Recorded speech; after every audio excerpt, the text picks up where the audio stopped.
ನಮಸ್ಕಾರ ಗೆಳೆಯರೇ. ಇಂದು ನಾವು ಒಬ್ಬ ಮಹಾನ್ ವ್ಯಕ್ತಿಯ ಬಗ್ಗೆ ತಿಳಿದುಕೊಳ್ಳೋಣ. ಇವರ ಬಗ್ಗೆ ಹೆಚ್ಚಾಗಿ ಯಾರಿಗೂ ತಿಳಿದೇ ಇಲ್ಲ.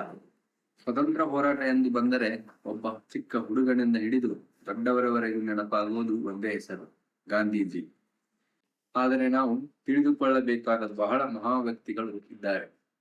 ಅದರಲ್ಲಿ ಒಬ್ಬರು ನೀರಾ ಆರ್ಯ. ಇವರ ಬಗ್ಗೆ ಬಹಳ ಜನರಿಗೆ ತಿಳಿದೇ ಇಲ್ಲ.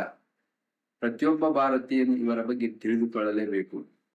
ಬಹಳ ಜನ ಮಹಿಳೆಯರು ಸ್ವಾತಂತ್ರ್ಯ ಹೋರಾಟದಲ್ಲಿ ಭಾಗಿಯಾಗಿದ್ದಾರೆ. ಅದರಲ್ಲಿ ಒಬ್ಬರು ನೀರಾ ಆರ್ಯ ಕೂಡ. ನೀರಾ ಆರ್ಯ ಅವರ ಜನನ 5 ಮಾರ್ಚ್ 1902 ಉತ್ತರ ಪ್ರದೇಶದ ಬಾಗ್ಪತ್ ಜಿಲ್ಲೆಯ ಕೇಕ್ರಾ ಎಂಬ ಗ್ರಾಮದವರು. ಇವರ ತಂದೆ ಮಹಾವೀರ್ ಸಿಂಗ್, ತಾಯಿ ಲಕ್ಷ್ಮೀದೇವಿ.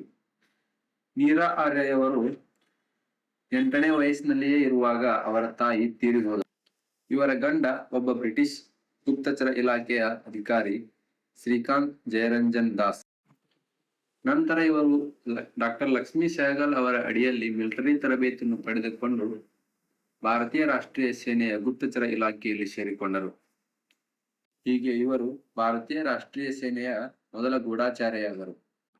ಪುರುಷ ವೇಷ ಧರಿಸಿ ಬ್ರಿಟಿಷ್ ಪಡೆಗಳ ವಿರುದ್ಧ ಬೇಹುಗಾರಿಕೆ ನಡೆಸಿದರು. ಇವರ ಕೊಡುಗೆಯನ್ನು ಗುರುತಿಸಿ ಸುಭಾಷ್ ಚಂದ್ರ ಬೋಸ್ ಅವರು ಕ್ಯಾಪ್ಟನ್ ಹುದ್ದೆಗೆ ಬಡ್ತಿ ನೀಡಿದರು ಮತ್ತು ತಮ್ಮ ವೈಯಕ್ತಿಕ ಭದ್ರತಾ ತಂಡದ ಭಾಗವಾಗಿ ಸೇರಿಸಿಕೊಂಡರು.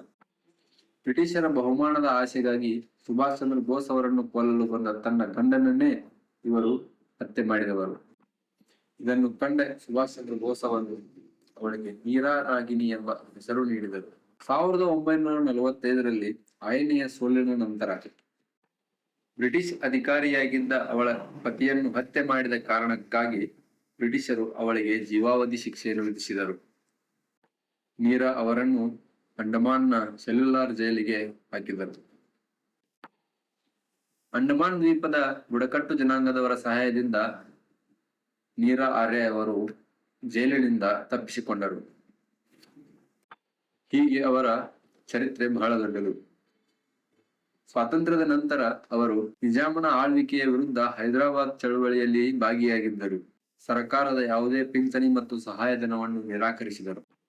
ಹೀಗೆ ಅವರ ಕೊನೆಯ ದಿನಗಳಲ್ಲಿ ಹೈದರಾಬಾದಿನ ಚಾರ್ ಮಿನಾರ್ ಬಳಿ ಹೂವು ಮಾರುತ್ತಿದ್ದರು. ಅಲ್ಲಿನ ಸ್ಥಳೀಯ ಜನರು ಅವರನ್ನು ಕದ್ದಮ್ಮ ಎಂದು ಕರೆಯುತ್ತಿದ್ದರು. ಅವರನ್ನು ಅವರ ಕೊನೆಯ ದಿನಗಳಲ್ಲಿ ಪತ್ರಕರ್ತ ತೇಜ್ಪಾಲ್ ಸಿಂಗ್ ಧಾಮ್ ಮತ್ತು ಪತ್ನಿ ಮಧುಧಾಮ್ ಅವರು ನೋಡಿಕೊಂಡರು. ಜುಲೈ 26, 1998ರಲ್ಲಿ ಹೈದರಾಬಾದಿನಲ್ಲಿ ನಿಧನ ಹೊಂದಿದರು.